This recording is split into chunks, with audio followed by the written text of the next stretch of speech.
দেখো বন্ধুরা, বৃষ্টির দিন প্রচণ্ড চারদিকে মেঘ জমানো আছে। আর এদিকে আমার গাছের অবস্থা কিন্তু একেবারেই খারাপ।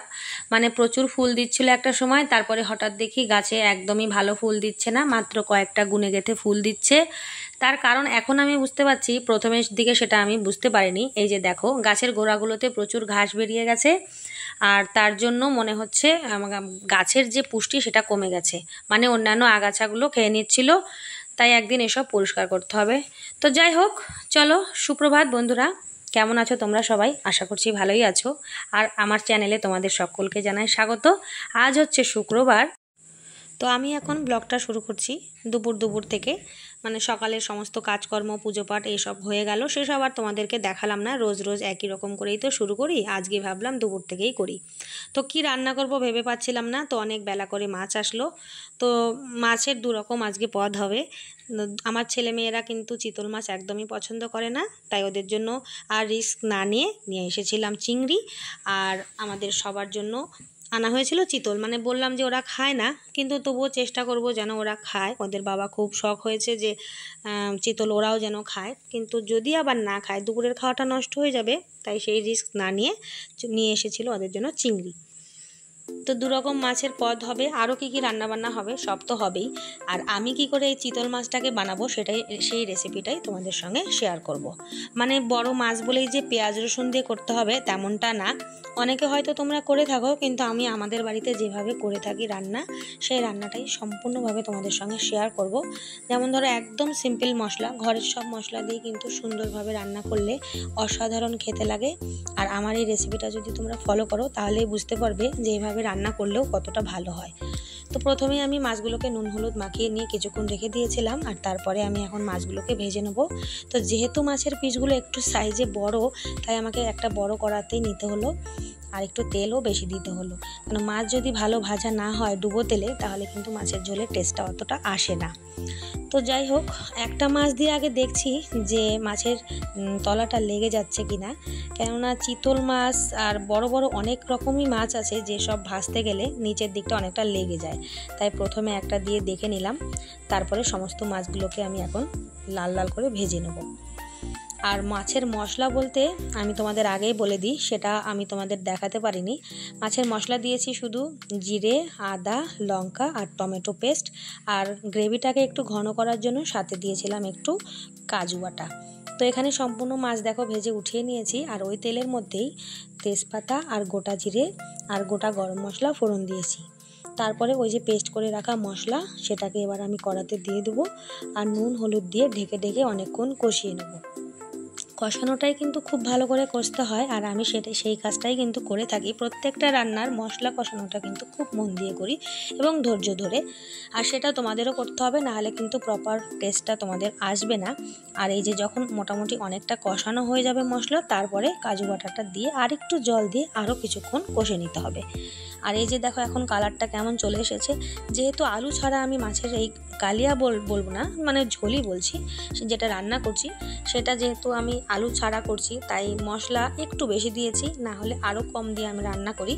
এই দুপুরে গরমে যেন কারোর শরীর খারাপ না করে, সেই কথাগুলো ভেবেই আমি রান্নাতে কিন্তু খুব একটা পেঁয়াজ রসুন ইউজ করি না। তো দেখো, এবার আমার কষানো হয়ে গেল কথা বলতে বলতে। আর এবারে আমি দিয়ে দিচ্ছি পরিমাণ মতো জল।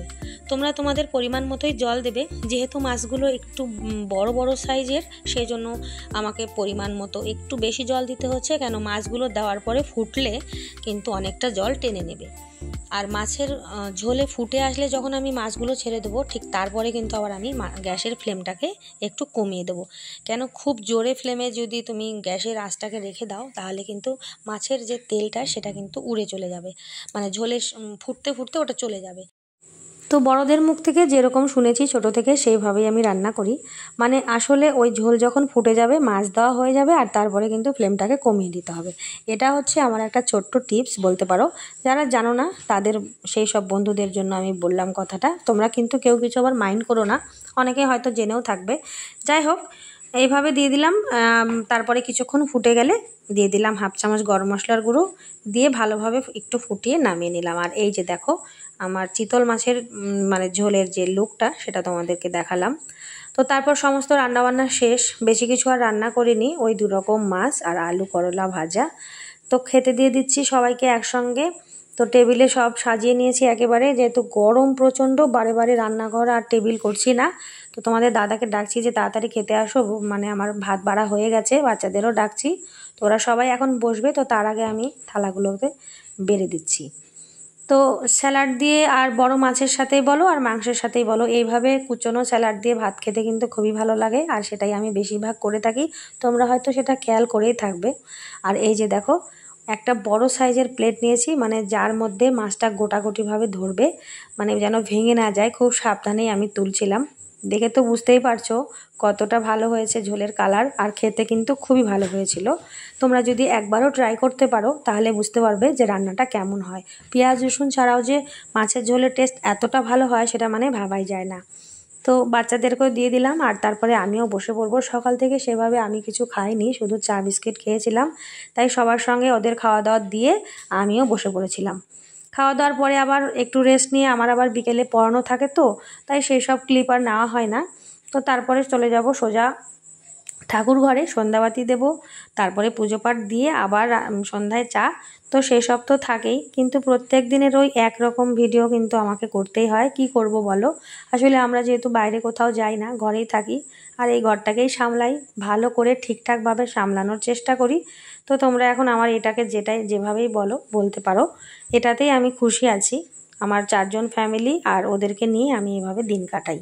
তো সেই সবই তোমাদের সঙ্গে শেয়ার করি। তো এই তো গেল আমার সারাদিন, তারপরে হয়ে এলো সন্ধ্যা।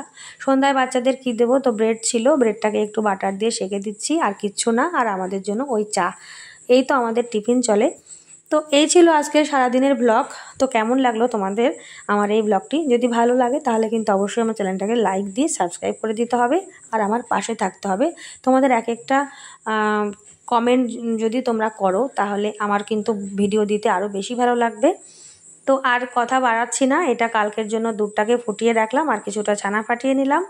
আর তো চলো, এভাবেই ছিল। ভালো থেকো তোমরা, ততক্ষণ দেখা হচ্ছে অন্য কোনো ভিডিওতে অন্য কোনো দিন।